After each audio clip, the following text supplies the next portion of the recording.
오늘 오전 하나님 말씀은 시편 136편 1절부터 3절입니다. 저는 오늘 오전 설교를 1절부터 26절까지 걸쳐서 하려고 합니다. 핵심되는 본문 말씀 1절부터 3절 보시겠습니다.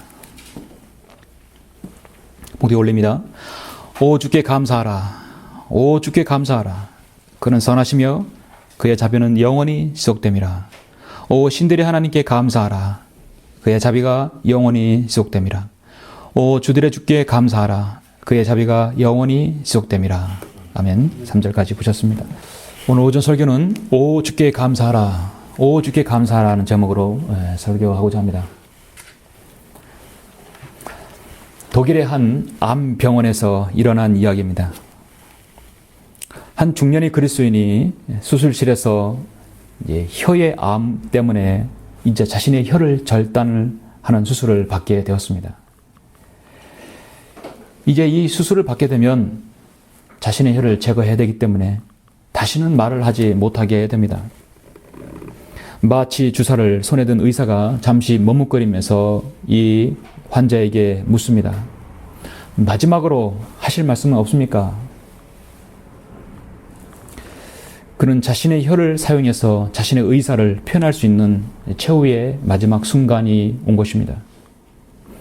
그 옆에 있던 간호원이나 또 견습 의사들도 심각하게 그를 지켜보는 사이에 침묵과 긴장의 시간이 흐르고 있었습니다. 마치 모두가 만일 나라면, 내가 이 환자라면 만일 내 생에 한마디만 남긴다면 내가 무슨 말을 할 것인가 라는 생각을 하고 있었던 것 같이 보입니다. 암 환자는 눈물을 흘리면서 다음과 같이 말합니다. 나를 구원하신 주 예수 그리스도께 감사드립니다. 나는 주님의 은혜로 구원받았습니다. 그 말을 3번 반복하고 마지막 감사의 말을 남겼다고 합니다. 한마디로 이 그리스도인의 마지막 말은 죽음이 아니더라도 자신의 생전에 입술로 말할 때의 마지막 말은 감사하다는 말인 것입니다. 이 감동적이고 아름다운 믿음의 신앙을 소유한 사람은 바로 오늘 무명의 그리스도인이라는 것입니다. 이 세상에서 자신이 처해진 상황에서 도저히 감사라는 말이 나올 수 없는 상황에서 감사라는 말이 나올 때 그 사람은 누구일까요? 바로 그리스도인입니다. 그리스도인만이 그리스도인다운 감사를 드릴 수 있습니다. 성경은 데살로니가전서 5장 18절에서 잘 아시는 바대로 모든 일에 감사하라. 모든 일은요, 항상 기쁜 일이 아니겠죠? 슬픈 일도 있을 거고, 괴로운 일도 있을 거고, 비통한 일도 있을 거고, 정말 경사가 있을 때고, 어떤 일에도 감사하라 있습니다. 이것은 그리스도 예수 안에서 너희에 관한 하나님의 뜻이니라. 여러분 생애에 개별적인 하나님의 뜻이 있었기 때문에 그런 일이 일어난 것이다. 그러합니다, 하나님 아버지. 그렇게 하시는 것이 아버지 손에, 아버지 보시기에 선함이옵니다. 그 마태복음의 고백이 11장의 고백이었을 것입니다. 여러분은 어떠한 경우에도 여러분에게 일어난 일에 대해서 불평 없이 그것이 그 일에 하나님의 뜻인 줄 알고 여러분 감사를 드리십니까? 우리는 정말로 감사할 내용이 너무나 많은 사람들입니다.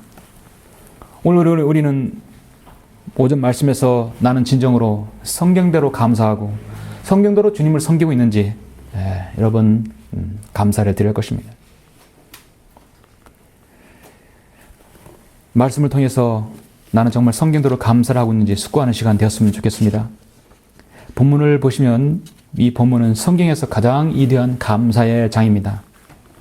성경에서 이보다 더 깊은 감사, 이보다 더 다양한 감사, 이보다 더 구절구절 하나님께 대한 감사의 내용이 없는 참으로 감사의 장입니다. 아니 다윗의 시편이기 때문에 다윗의 한 편의 감사의 시입니다.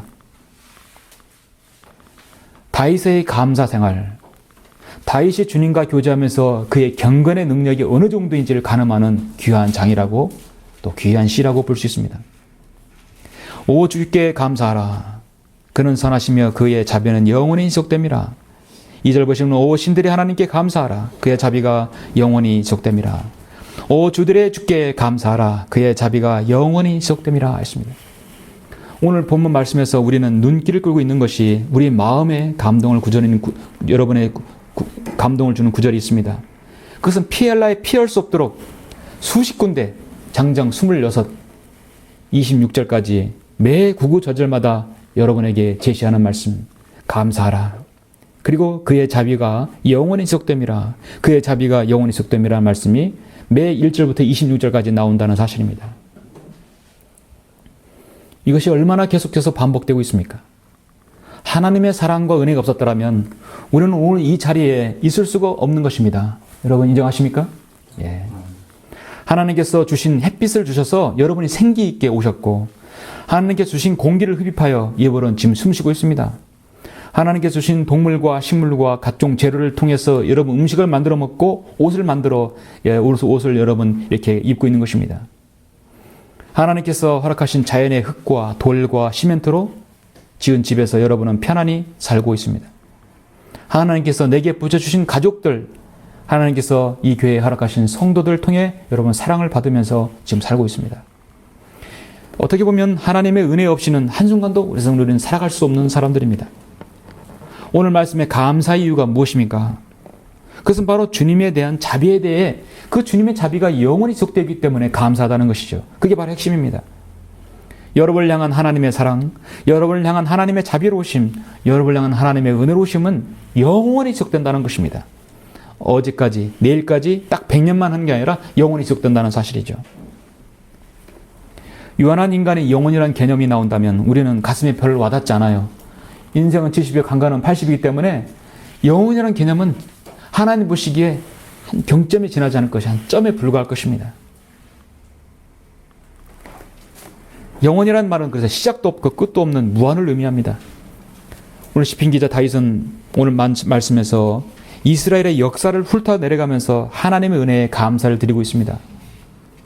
이집트의 노예살이에서 해방시켜 주신, 거기 탈출시켜 주신 하나님, 홍해를 육지같이 건너게 하신 하나님, 40년간 사막에서 광야에서 생활하게 하신 하나님, 이방 민족의 공격에서 막아주시고 이기게 하신 하나님, 그렇게 해서 그토록 바라던 젖과 꿀이 흐르는 가나안 땅에 이르게 하신 하나님, 그 땅을 유업으로 주신 하나님, 그리고 자비로우심과 영원하심이 지속되신 그 하나님을 지금 다윗은 찬양하는 것입니다.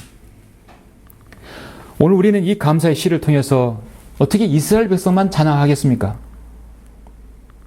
우리도 여전히 죄 가운데 있었고 비참하고 외롭고 아무 희망 없는 그런 인생들이었습니다. 그런 저희들을, 저와 여러분을 구원해 주셔서 은혜와 자비 가운데서 생애를 인도하신 주님께 우리는 감사를 드리는 계기가 되어야 할 것입니다. 혹시 여러분에게 감사가 없다, 내가 마음이 냉랭하다 하면 오늘 136편을 읽으시면 됩니다. 데살로니가전서 3장 9절에서 이렇게 말씀하고 있어요. 우리의 하나님 앞에서 너희로 인하여 모든 기쁨으로 기뻐하노니 너희로 인하여 어떤 감사를 하나님께 돌려드릴 수 있으리요. 우리가 우리의 하나님 앞에서 너희로 인하여 모든 기쁨으로 기뻐하노니 너희로 인하여 어떤 감사를 하나님께 돌려드릴 수 있으리요. 나는 어떤 감사를 하나님께 돌려드릴 수 있을까요? 여러분은 어떤 감사를 하나님께 드리겠습니까? 머리 숙이시면 우린 감사 나오죠? 당연히 감사합니다. 여러분은 뭐에 대해서 감사하십니까? 그리스도인의 감사 생활은요, 그 사람의 경건의 능력의 한계입니다. 그리고 그 사람이 받은 은혜의 깊이입니다. 감사가 없는 생활은 무미건조한 신앙을 가진 사람과 같습니다. 한마디로 아무 맛을 내지 못하는 소금과 같은 것이겠죠? 여러분도 오늘 시편 136편에서 말씀하고 있는 그런 감사의 내용을 한번 드리지 않으십니까? 이 말씀이 여러분에게 좋은 감사의 도전이 됐으면 좋겠습니다. 오늘 이 136편을 보니까 자세하게 분류를 해보니까 4가지에 대해서 감사를 드리고 있습니다. 오늘 저는 이 4가지 감사에 대해서 여러분에게 제시할 때 여러분이 각자에게 감사가 넘치는 오늘 그 계기가 되었으면 좋겠습니다. 오, 주께 감사하라. 그리스도인 무엇에 대해 감사를 해야 합니까? 첫 번째는 전능하신 주 하나님께 감사하라는 것입니다. 창조주이시고 그걸 관장하시는, 그것을 주관하시는 전능하신 주 하나님께 감사해야 할 것입니다. 오늘 첫 번째 여러분 4절부터 9절 한번 보시죠. 자, 홀로 위대한 이적들을 행하시는 그분께 감사하라. 그의 자비가 영원히 지속됨이라. 지혜로 하늘들을 지으신 그분께 감사하라. 그의 자비가 영원히 지속됨이라. 땅을 물들 위에 펴신 분께 감사하라. 그의 자비가 영원히 지속됨이라. 절대 하나님 인정하지 않고요, 이런 세속인 신앙들, 이런 무속신앙 가진 사람들은 이걸 인정하지 않겠죠. 큰 빛들을 지으신 분께 감사하라. 그의 자비가 영원히 지속됨이라. 낮을 주관하는 태양을 지으신 분께 감사하라. 그의 자비가 영원히 지속됨이라. 태양신을 숭배하는 사람들은 그렇게 할 수 없을 것입니다. 그러나 우리는 태양을 지으신 분께 감사합니다. 그의 자비가 영원히 지속됨이라. 밤을 주관하는 달과 별들을 지으신 분께 감사하라. 그의 자비가 영원히 지속됨이라. 달과 별들과 태양들, 저 은하계의 행성들 하나님께서 지으셨다는 것이에요. 여러분 인정하시죠? 예, 대단한 것입니다. 이 믿음은 대단한 것이에요. 그리고 25절 한 절 더 보시겠습니다. 25절입니다. 모든 육체에게 먹을 것을 주시는 분께 감사하라. 그의 자비가 영원히 지속됨이라 했습니다. 이 세상에는요, 우리 인간이 태어날 때부터 있는 것들이 너무도 많이 널려 있습니다. 이 태어날 때부터 자라면서 땅도 있고 바다와 물과 새와 공기와 아름다운 식물들, 꽃들이 다 널려 있죠. 착각하는 것은 뭐냐면, 그거는 원래부터 있었어. 원래부터 있었던 거야. 내가 있을 때 창조된 건 없어요. 원래부터 있었던 거라고 생각하는 것이 문제죠. 원래 그런 것이야. 원래 그런 경향이 있는 것이야. 거듭나지 못하고 창조주 하나님을 알지 못하는 사람들은 원래 있었던 것으로 생각합니다. 그래서 세상의 교육을 통해서 그것이 진화됐다고 그렇게 믿는 것이에요. 점점 전진되어서 발전되어서 이렇게까지 왔다는 것입니다. 인간이 가지는 죄악된 습성 중 하나가 바로 이것인데, 사람은 일반적으로 가장 좋은 것을 생각할 때 자신보다 더 높은 모든 것을, 하늘을 축혀 세우는 경향이 있습니다. 하늘은 스스로 돕는 자를 돕는다. 이건 인본주의적 생각이죠. 하나님께서는 스스로 돕는 자를, 하나님께서는 그 사람을 노력하는 자에게 하나님께서 도와주셔요. 하나님께서 시도하는 그 사람에게 하나님께서 이루어 주십니다. 하늘이 아닙니다. 인간이 가지는 죄악의 습성 중에 하나가 모든 무조건 좋은 것은 하늘에서 왔다고 하는 것들이 생각하는 경향입니다. 사람은 그래서 천혜라는 말을 자주 사용합니다. 천혜, 하늘천 은혜해. 한마디로 하늘에서 베풀어진 은혜입니다. 은혜와 자비의 출처는 전능하신 주 하나님인데 사람들은 천혜라는 말을 씁니다. 이건 도저히 인간으로서 흉내낼 수 없고 할 수 없는 것들. 그래서 제주도가 세계 7대 자연경관이라고 하죠. 사람들은 말합니다. 천혜의 자연환경이다. 이건 천혜의 땅이다. 이 천혜의 관광지다. 이건 하늘이 내려준 은혜라는 것이에요. 성경에 그런 게 어디 있습니까? 태양과 달과 별들과 빛들, 모든 육체에게 먹을 것을 주는 게 누굽니까? 창조 하나님이세요. 우리 그리스도인들은 정말로 모든 천혜의 출처가 바로 주 하나님이라는 사실을 인정해야 되고 다른 사람에게 간증을 드러내야 할 것입니다. 욥기 38장에 보면은 눈이 나오죠. 동풍이 나오고 범람하는 물이 나오고 천둥과 번개와 비와 바람과 얼음과 서리들, 그 더 어디서 너 출현하냐고 욥에게 하나님께서 묻습니다. 거기에 하늘의 천체들과 플레아다스 성단과 악투루스 성단과 오리온과 12궁성 그 모든 것들은 하늘의 규례들을 너는 아느냐고 묻습니다. 모든 인간에게, 무신론자들에게 하나님께서 묻습니다. 사자와 까마귀에 이르러 바위에 사는 들염소나 암사슴과 들나귀와 타주와 밀과 매와 독수리는 누가 그들을 먹이냐고 주님은 묻습니다. 자기의로 가득 찬 욥은 아무 대답도 못하죠. 케냐와 탄자니아, 아프리카에 사는 얼룩말 200만 마리라, 누떼들 15만 마리, 톰슨 가젤 15만 마리, 그리고 많은 악어떼들, 사자와 하이네와 수많은 동물들, 아마존에 이름 모를 수많은 생명체들, 그들에게 먹이를 제공한 분이 누구십니까? 생태계를 관장하시고 먹이사슬을 관장하시는 분이 누구십니까? 자연적으로, 우연적으로 진화의 산물이라고 생각하십니까?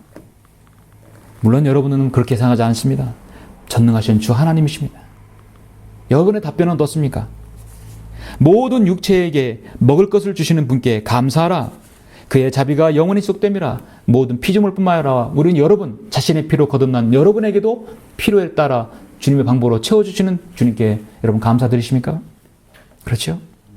출처는 다 주님이십니다. 본문의 4장 9절에 4절부터 9절에 대해서 감사드릴 수 있는 사람만이 답변할 수 있는 것입니다. 여러분의 하루 마시는 공기 값을 계산하면 얼마쯤 되는지 아십니까? 아침부터 저녁까지 마시게 되면 그 공기의 양은 대단한 양이지만 값으로 따지면 여러분 한 30만 원어치 드시는 거예요. 하나님께 늘 여러분 빚진 사람들입니다. 병원에서 여러분 자신 스스로 숨을 쉴 수 없어서 산소호흡기에 의지해서 숨을 쉬는 사람들은요, 하루에 그 비용이 30만 원 정도 된다고 합니다. 스스로 쉴 수 없다면 병원에서 난 산소호흡기를 통해서 30만 원어치 산소를 그냥 여러분 마실 수 있는 것을 돈 내고 마셔야 되는 것이에요. 여러분은 매일 30만 원씩 공짜로 지금 공기를 마시고 있어요. 하나님께서 마시게 해주신 것입니다. 얼마나 감사합니까? 여러분의 머리카락 한 올은 값어치가 10,000원 정도 된다고 하는 것입니다. 머리가 자주 빠지는 분들, 탈모 증상, 대머리 분들은 머리카락 한 올 씻는데 약 여러분 성형에서 10,000원 이상 들어요. 한 사람의 머리카락 20만 개면 여러분의 머리카락은 환산하면 약 20억 원어치 되는 것이에요. 여러분은 대단한 감사를 드려야 할 것입니다. 여러분은 물쓰듯 하잖아요. 그렇죠? 예, 사 먹지도 하지만 물쓰듯해요. 저 중동지방은요, 물이 얼마나 석유보다 귀한지 몰라요. 우리는 작은 것에 감사하게 되면 큰 것을 얻을 수 있어요. 부족할 때 감사하면요, 여러분 하나님께 넘치게 해주십니다. 고통 중에 감사하면 문제가 해결됩니다. 여러분 있을 때 감사하면 그걸 진정으로 여러분 누릴 수 있습니다. 하나님께서는 바로 그걸 여러분께 원하시는 것입니다. 바로 주 하나님께서는 전능하신 분이라는 사실을 여러분 먼저 인지해야 할 것입니다. 주께 감사하라. 그리스도인은 무엇에 대해 감사해야 됩니까? 자, 두 번째는 여러분을 구속한 주 하나님께 감사해야 할 것입니다. 아멘. 여러분을 구속한 주님께 감사해야 합니다. 자, 지금 시편 기자는 10절부터 15절까지 다음과 같이 말씀합니다. 감사에 대해서 제시하죠. 이집트에서 그들의 첫 태생을 지신 분께 감사하라. 그의 자비가 영원히 지속됨이라. 또 이스라엘을 그들 가운데서 데리고 나오신 분께 감사하라. 그의 자비가 영원히 지속됨이라. 강하신 손과 펴신 팔로 데리고 나오신 분께 감사하라. 그의 자비가 영원히 지속됨이라. 홍해를 둘로 가르신 분께 감사하라. 그의 자비가 영원히 지속됨이라. 이스라엘을 그 가운데 통과하게 하신 분께 감사하라. 그의 자비가 영원히 지속됨이라. 파라오와 그의 군대를 홍해에 쓸어 넣으신 분께 감사하라. 그의 자비가 영원히 지속됨이라. 참 표현이 명쾌하죠. 파라오와 그의 군대를 홍해에 쓸어 넣으신 분께 감사하라. 감사할 내용이 이렇게 많습니다. 데살로니가후서 2장 13절에 보면요, 사도 바울은 그러나 주께 사랑받은 형제들아, 우리가 너희에 대하여 하나님께 항상 감사드림이 마땅함은, 감사드려야 할 마땅함은 뭐냐? 하나님께서 처음부터 너희를 택하시어 성령의 거룩게 하심과 진리를 믿음으로 구원을 받게 하시렸다고 말씀하고 있습니다. 첫 번째 우리의 감사의 내용은 죄악 가운데서 여러분을 구원하신 우리 예수 그리스도의 그 은혜에 감사해야 할 것입니다. 여러분 기도하실 때 늘 갈보리 십자가에 감사를 드리시잖아요. 참으로 지당하고 옳고 바른 기도일 것입니다. 여러분 하나님께 무릎 꿇으면 여러분의 구원에 대해서 감사드리시죠? 예. 가장 중요한 하나님께서 감사를 받기를 원하시는 것입니다. 이스라엘이 이집트에서 해방되어서 그 탈출해서 목적지 가나안에 이르기까지 왜 힘든 일이 없었겠습니까? 여기처럼 제시하는 것처럼 많은 군대가 있었고 많은 어려움이 있었고 홍해가 있었습니다. 홍해가 앞에 있고 뒤에서는 이집트군이 추격해 올 때 앞엔 바다이고 진태양난에 빠질 그때 지도자의 이치를 여러분 한번 생각해 보셨습니까? 그들이 왜 이것까지 와서 죽게 했느냐고 모세를 원망할 때 이 지도자의 고뇌를 여러분 생각해 보셨습니까? 광야에 마실 물이 없다고, 먹일 고기가 없다고 백성들이 원망할 때, 불평할 때 지도자의 고뇌를 생각해 보셨습니까? 모세는 오직 하나님만, 전능하신 분만 믿고 200만 명을 데리고 나온 것입니다. 한 번도 불평하지 않았어요. 단 한 번 반석을 한 번 쳤는데 두 번 쳤어요. 그거 외에는 모세는 참만 하나님 앞에 선한 사람이었습니다. 이스라엘 백성에게 주지 않은 것은 그렇게 구속하신 그 이집트로부터 구원해 주신 하나님께 먼저 감사드리라는 것입니다. 불평과 원망의 눈으로 보지 않고 감사의 눈으로 보라는 것이죠. 다윗은 바로 그러한 감사가 분명히 있었던 것입니다. 이 135편 8절 10절 12절 보시면 바로 전에 여러분 시편 135편 8절 12절 보시면 그가 이트의 첫 태생을 사람과 짐승 모두를 씻었도다. 오 이트야 주께서 징표들과 이들을 내 가운데 보내셨으니 파라오와 그의 모든 종들 위에 보내셨도다. 그런 큰 나라들을 치고 막강한 왕들을 죽이셨으니 아모린들의 왕 시온과 바산왕국과 카나안의 모든 왕국이며 그들의 땅을 유업으로 그의 백성 이스라엘에게 유업으로 주셨도다 했습니다. 하나님께서 구속하시기 위해서 주변 나라를 하나님께 주셨다는 것입니다. 먼저 우리는 하나님의 구속의 주 하나님께 감사드려야 할 것입니다. 세상을 불평의 눈으로 바라보면 늘 불평거리만 나오게 되어 있습니다. 우리 그리스도인이 어떠한 경우도 감사를 드릴 때 먼저 전능하신 하나님께 여러분을 구하신 주님께 감사드려야 할 것입니다. 오 주께 감사하라. 그리스도인 무엇에 대해 감사드려야 할 것인가? 자, 세 번째는 여기서 중요합니다. 내 생애를 섭리적으로 인도하신 주님께 주 하나님께 감사를 드려야 할 것입니다. 나의 생애를 여러분의 생애에 최적으로 생애에 섭리적으로 인도하신 주님께 감사를 드리는 것입니다. 자, 그 부분은 여러분 16절부터 여러분 22절까지 보시겠습니다. 자기 백성을 인도하여 광야를 통과하게 하신 분께 감사하라. 그의 자비가 영원히 지속됨이라. 큰 왕들을 치신 분께 감사하라. 그의 자비가 영원히 지속됨이라. 유명한 왕들을 죽이신 분께 감사하라. 그의 자비가 영원히 지속됨이라. 아모린들의 왕 시온을 죽이신 분께 감사하라. 그의 자비가 영원히 지속됨이라. 또 바산왕 옥을 죽이신 분께 감사하라. 그의 자비가 영원히 지속됨이라. 그리고 그들의 땅을 유업으로 주신 분께 감사하라. 그의 자비가 영원히 지속됨이라. 곧 그의 종 이스라엘에게 유업을 주신 분께 감사하라. 그의 자비가 영원히 지속됨이라 했습니다. 자, 20일까지 했습니다. 누가복음 1장 75절에서 우리의 전생애를 통하여 그분 앞에 거룩함과 의로움으로 우리는 감사드려야 한다고 말씀합니다. 예레미야 10장 23절에 보면은 귀한 말씀이 있는데요. 오 주여 인생의 길이 그 사람 안에 있지 아니함을 내가 아나이다 했어요. 이게 바로 예레미야의 고백입니다. 모든 인생은요, 그 사람 안에 자기가 살고 싶은 대로 사는 게 아니에요.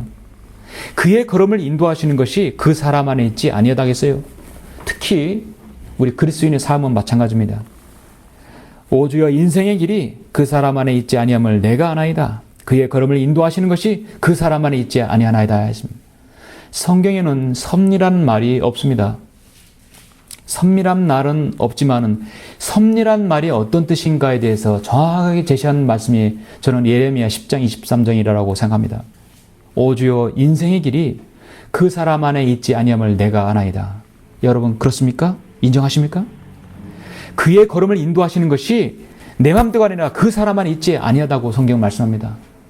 지금까지 이 자리에까지 인도하신 분은 여러분이 오고 싶어서 온 게 아니라 하나님께서 인도하심 따라 오신 것입니다.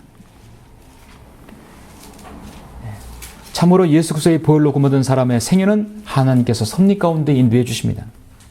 섭리란 말을 굳이 해석한다면 세상과 우주 만물을 다스리시는 전능하신 분의 지혜라고 말씀할 수 있고요. 자연계와 인간의 생수 화복을 주장하시는 무한하신 하나님의 이치라고 말씀드릴 수 있습니다. 이스라엘이 홍해를 건넌 다음에는 가나안에 들어가기까지는 엄청난 여정이 있었어요. 험난한 여정이 있었습니다. 당대에 유명한 왕들이 있었고요. 바산왕 옥이 있었어요. 그 다음에 아모린들의 왕 시온도 있었습니다. 수많은 외적의 침략을 그들은 감수해야 했었습니다. 그리고 카나안에서 모든 우상과 모든 외적 그 적들을 다 쓸어버려야 했었습니다. 평균 그들은요, 이스라엘 백성 60만 명 한 사람당 1000명 정도를 싸워서 이겨야 할 상대였던 것입니다. 가나안에 정착한 이후 재판관계, 사무엘상하, 열왕기상하, 역대상하를 보면은 그들은 평안할 때보다 위기에 처할 때가 더 훨씬 많았습니다. 물론 그들의 죄악으로 인한 심판도 있었습니다. 그러나 자비로우신 하나님께서는 그들의 죄를 돌이키면 언제나 승리의 길로 인도해 주셨다는 사실입니다. 우리나라는 여러모로 이스라엘과 비슷한 민족입니다. 우리나라도 단일 민족이에요. 수없이 외적의 침입을 받아왔었습니다. 꿋꿋하게 오늘까지 이어져 내려왔죠. 이스라엘과 우리나라 다른 건 뭐냐면 유일신 하나님을 섬기지 않는 것이에요.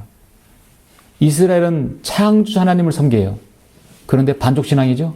거기에 예수 그리스도를 인정하지 않는 것이에요. 이 세계 하나님이 창조자 하나님이고 전능하신 분을 유일신으로 섬기는 민족이 두 부류인데 바로 우리 그리스도인하고 바로 유대인들이에요. 그런데 우리 그리스도인만이 정상적인 믿음이죠. 예수 그리스도를 인정하고 창조 하나님을 인정하고 아버지 하나님으로 인정하는 것이에요. 그러나 유대인들은 반쪽 신앙입니다. 구약의 하나님만 믿고 신약의 예수 그리스도는 아직 오지 않았다고 믿는 것이에요. 이 나라 민족은요, 수많은 종교들이 난립해 있습니다. 지난주 신문을 보니까 우리나라가 이제 세계 경제 10대 대국으로 안에 진입했다고 합니다. 7대인가 8대 대국으로 엄청난 만의 수출과 경제 효과를 누린다고 하세요. 그런데 제가 들어보면 여러 가지 통계 자료와 지표를 보면은 지금 우리나라의 형국은요, 제가 보기에는 이 대한민국은 나라가 망하기 딱 좋을 때예요. 가장 좋을 시기라고 저는 생각합니다. 지금 스페인이나 그리스만 나라가 망하는 게 아니라 이 민족이 망할 때예요. 여러분 한번 생각해 보십시오. 한국의 정치인들의 뇌물 불감증을 보십시오. 그 많은 여러분 임기가 끝나고 18대 국회 끝나면 얼마나 많은 비리들이 쏟아져 나오고 대통령 임기가 끝날 때쯤이면 얼마나 많은 비리들이 쏟아 나옵니까? 도덕적인 불감증이에요. 무의도식하는 조폭들이 활개치고요. 700조 원이 넘는 국가 부채가 있습니다. 세계 유일의 분단 국가에서 군사적으로 대치되는 상황입니다. 끊임없는 이념 갈등이 있습니다. 마약 범죄가 기승을 부리고 있습니다. 각종 성범죄가 난무합니다. 학교 폭력이 난무합니다. 학부모가 학교에 와서 교사를 팹니다. 학생들이 교사를 때립니다. 교단에서 권위가 없어집니다. 하루에 600만 명의 우리 한국 사람들이 맥주와 소비를 여러분 1800만 명을 매일 마시는 국민들이에요. 여러분은 안 마시라도 여러분 우리나라 소비가 없는 것 같죠? 우리나라에 하루에 600만 명이 맥주와 소비를 1800만 명이나 마신다는 것입니다. 최고 수준입니다. 술을 먹고 폭력을 행사하는 회사에서 신고되는 건이 1년에 36만 건이라고 합니다. 파출소의 공권력이 마비되고 있습니다. 법대로 원칙대로 지켜지지 않는 나라가 바로 대한민국의 현주소입니다. 지난 10년 전이나 지난 5년 전이나 이 나라는 변한 것이 하나도 없어요. 발전된 게 하나도 없습니다. 지표만 좋아졌다고 하는 것이에요. 여러분 무엇을 봐도 저는요 희망이 없다고 생각해요. 그렇다고 종교계가 하나님의 바른 말씀으로 탁 서서 바르게 기도하고 있는 것인가? 아시잖아요 여러분? 종교계는 말할 것도 없죠. 그런데도 이 나라가 지금 건재하고 있다는 것은 무슨 뜻인가? 그 이유는 무엇이라고 생각하십니까? 바로 이 나라를 위해서 숭고한 희생을 치른 바로 많은 그리스도인 순국 열사가 있었기 때문에 가능한 것이었습니다. 그리고 이 나라와 민족의 복음화를 위해서 기도하시는 바로 여러분, 바로 성경대로 믿는 그리스도인이 진정한 애국자이고 여러분의 기도가 있기 때문에 지금 이 민족을 하나님께서 붙들고 계시는 것입니다. 여러분 그렇게 생각하십니까? 여러분 이 한국 팀진성을 가지고 있는 이 그리스도인이야말로 진정한 애국자예요. 저는 1994년에 하나님께서 한 사람의 그리스도인을 선택해서 한국 팀진성을 이 땅에 펴내고 성경 듣는 사람이 태동케 하고 전국에 섬기는 사람들이 기도하고 구령하고 여러분 말씀을 전하기 때문에 하나님께서 저는 붙들고 계시다고 생각들어요. 우리는 3년의 바다이고 계속 외적의 침략을 노골적으로 받아오고 있습니다. 하나님께서 섭리적으로 이 땅에 성경 믿는 사람을 세우지 않았다면 이 민족은 거덜이 날 것입니다. 그런 아주 중요한 위기에 왔습니다. 하나님의 섭리 아니면 우리는 이 땅에서 존재 가치가 없는 것입니다. 오 주께 감사하라. 그리스도인은 무엇에 대해 감사해야 됩니까? 마지막 네 번째는 고난 가운데 승리케 해주시고 채워주시는 하나님께 감사해야 할 것입니다. 무엇에 감사하느냐? 고난 가운데 내가 승리케 해주신다는 것에 대해서 감사해야 되는 것입니다. 베드로전서 4장 1절에 보면 그래서 그때 우리를 위하여 육체로 고난을 받으셨으니 너희도 같은 생각으로 무장하라 했어요. 예수님께서 우리를 위하여 고통을 당하는데 너희도 무장하라는 너희도 고통을 당할 것이다. 고난을 받을 것이다. 라고 분명히 주님께서 말씀하셨어요. 이어서 뭐라고 했냐면 도리어 베드로전서 4장 13절에서 도리어 너희가 그리스도의 고난에 참여하는 자들이 되는 것이니 즐거워하라. 이는 그의 영광이 나타날 때 너희도 큰 기쁨으로 즐거워하게 하려 함이니라 했습니다. 주님을 섬기는 데 있어서 신실하게 섬기는 데 있어서 하나님께서 여러분에게 즐거움을 있는다고 절대로 약속하지 않았습니다. 고난도 함께 온다고 분명히 약속하고 있습니다.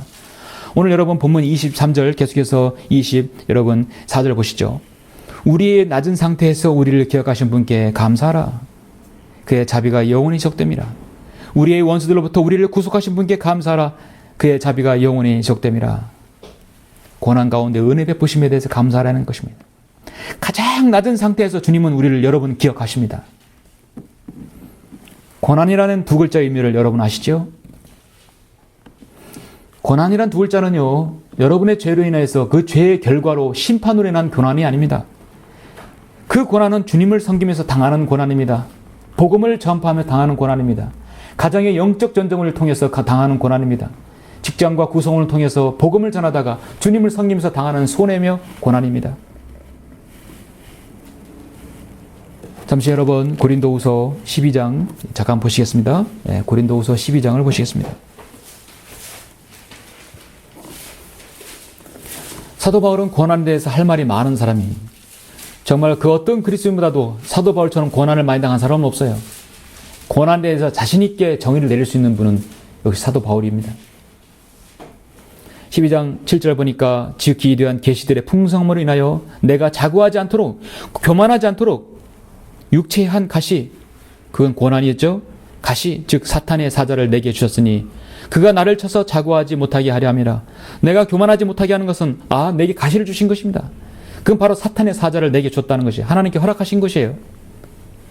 이를 위하여 3번이나 그것을 내게 제거해달라고 주께 간구했는데, 이를 위해서 내가 3번이나 고난을 제거해달라고 간구했는데 그건 거절당한 것이었어요.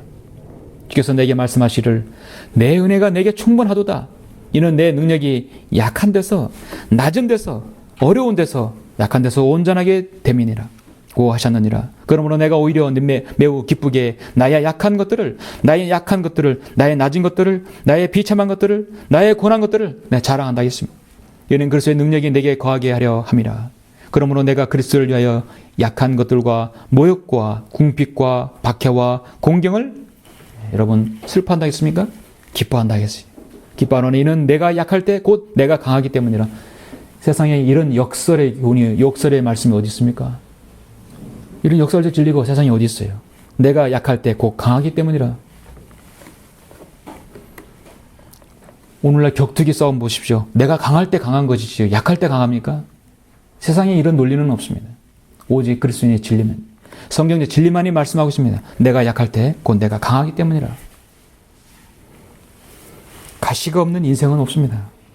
사도 바울도 있었고요, 베드로도 있었고, 사도 요한도 있었고, 모든 그리스도인, 교회사를 이름을 빛낸 모든 그리스도인도 마찬가지 다 고난의 가시가 있었습니다. 그들은 가시 때문에 원망하지 않았고 가시로 인해서 오히려 인생의 가시 장미꽃을 피웠던 사람들입니다. 사도 바울은 자신에게 주어진 가시에 대해서 도리어 감사했습니다.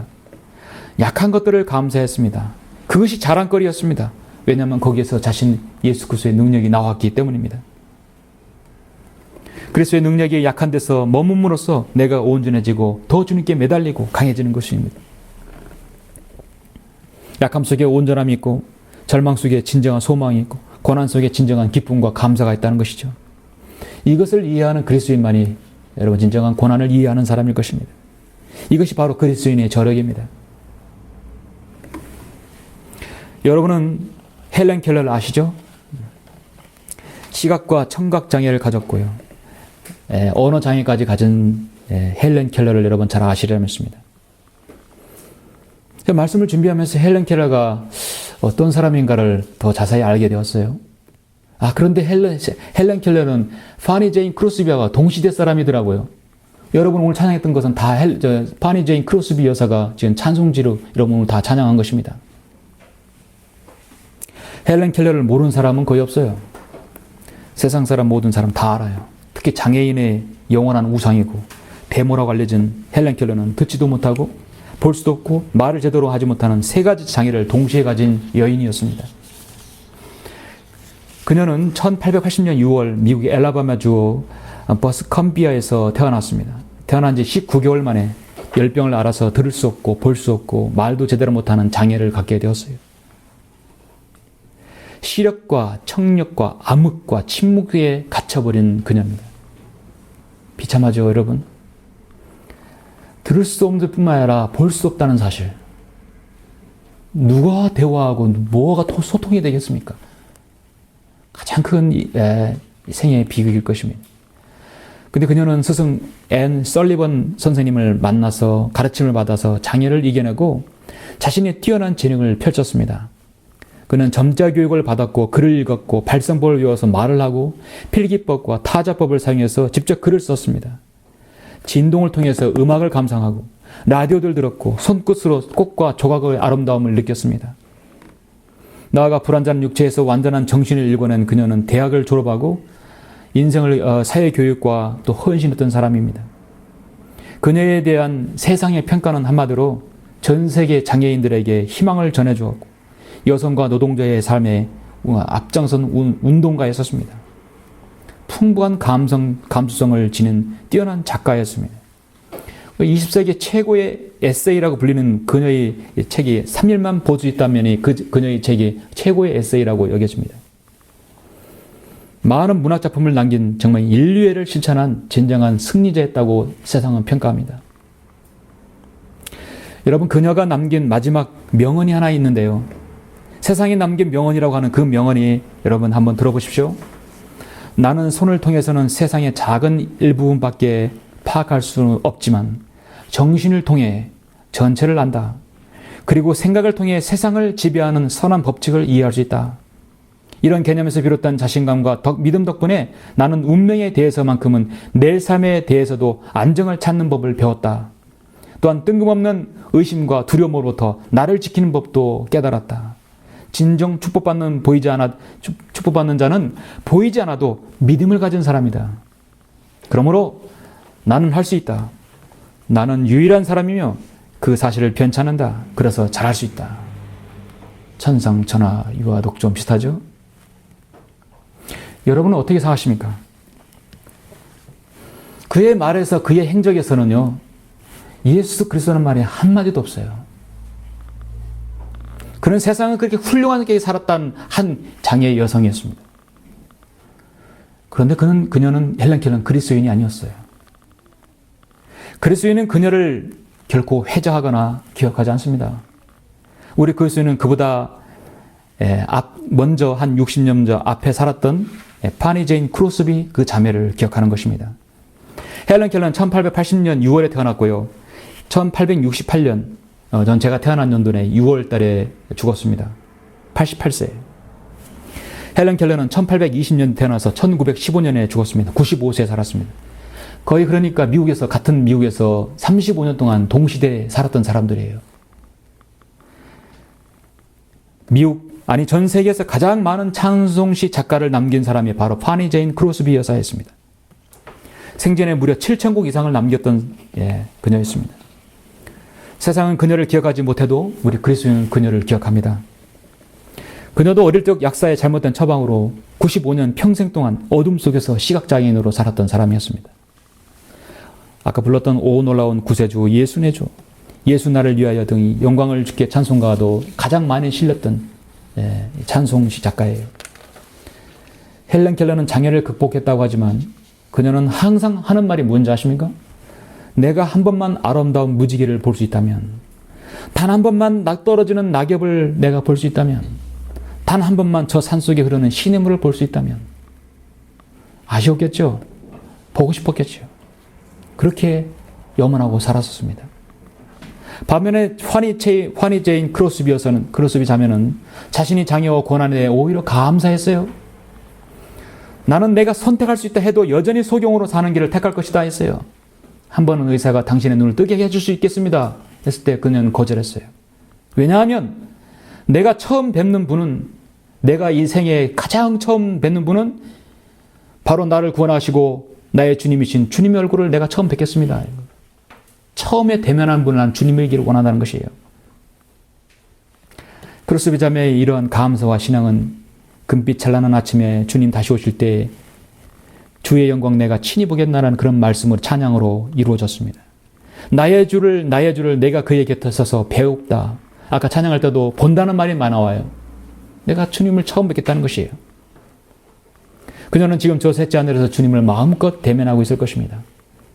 그리고 고난 가운데 감사와 소망을 잃지 않는 여러분을 만나기를 지금 기다릴 것입니다. 여러분, 누가 진정으로 고난에 대해서 감사하는 사람입니까? 헬렌 켈러입니까? 같이 살았던 바니 제인 크로스비 자매입니까? 인간의 노력으로는요, 인생의 고통을 어느 정도 극복할 수 있습니다. 그러나 그리스도인의 진정한 감사와 소망은요, 그 고통을 승화시켜서 승리케 하는 것이에요. 성도의 권한은 주님을 신뢰할 때 승리할 수 있습니다. 감사할 때 승리할 수 있습니다. 비록 세상은 알아주지 않을지라도 하나님께서 기억하십니다. 그 성도가 고난 중에 얼마나 하나님을 의지했는지, 그 성도의 간증이 얼마나 성도들에게 회자되는지, 모든 그리스도인은 그를 기억할 것입니다. 바니 크로스비 자매의 찬송지가 성도들의 입에서 끊이지 않는 것은 바로 그녀의 그런 감사와 찬양, 그가 고난 중에 승리하였기 때문입니다. 내가 어둠 가운데 앉을지라도 주께서 내게 빛이 되시리라는 미가서 7장 8절을 그절은 늘 알고 있었습니다. 성도 여러분, 오늘 본문의 26절에서 뭐라고 말씀합니까? 마무리 짓습니다. 오 하늘의 하나님께 감사하라. 그의 자비가 영원히 지속됨이라. 다시 한번 처음으로 되돌아가죠. 하늘의 하나님께 감사하라. 하나님께서는요, 우리 인간에게 필요한 모든 조건을 다 주셨습니다. 다 주셨어요. 우리가 생각할 때 이미 있는 것이라 생각하지만 그것도 하나님께 주신 것입니다. 하나님께서 원하시는 건 뭐냐면 그 감사를 나에게 돌리라는 것이에요. 주님은 그러기를 원하셔요. 특히 바로 여러분 그리스도인에게 원하시는 것입니다. 감사가 무엇입니까? 감사는 바로 깨달음입니다. 억지로 하는 게 아닙니다. 불교의 깨달음이 아니에요.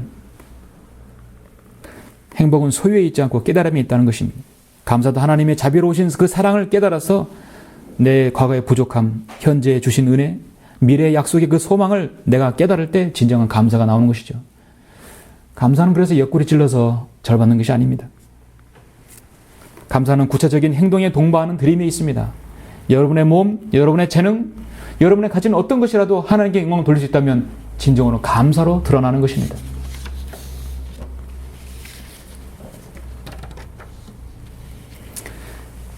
그래서 결론적으로 감사는 어떤 생활의 기쁨이나 기도의 응답, 즐거울 때만의 감사가 아니라 결국은 내가 가장 낮은 상태에서도 나를 기억하신 주님께 감사를 드리는 것입니다. 한 가지 이야기만 더 하고 제가 설교를 마치겠습니다. 인도의 어느 실국을 교회에 있었던 일인데요. 추수를 마치고 감사 예배를 드릴 때 한 여인이 많은 양의 곡식을 가지고 예물을 드렸어요. 평소 가난한 삶을 꾸려가던 그 여인이 많은 예물을 바친 데에 대해서 목사는 의아하게 생각했습니다. 성도님, 특별히 감사한 일이라도 생겼습니까? 예, 사실은 저에게 10살 난 아들이 하나 있었습니다. 지난해 그에게 병이 났을 때 나는 이렇게 기도했어요. 이 아이가 다시 살아날 수만 있다면 나는 하나님께 많은 예물을 드리겠습니다. 나는 하나님께 서원했습니다. 아, 그러면 아들이 이제 회복되었나 보군요. 아닙니다. 1년가량 시름시름 앓다가 한 달 전에 세상을 떠났습니다. 그러면 하나님과 약속은 무효가 되는 게 아닙니까? 아닙니다. 이제야말로 주님께 선물을 드릴 때라고 생각합니다. 왜냐하면 하나님께서 제 아들을 하늘나라로 데려가셨고 지금은 그 품에 안고 계신 것을 제가 믿기 때문입니다.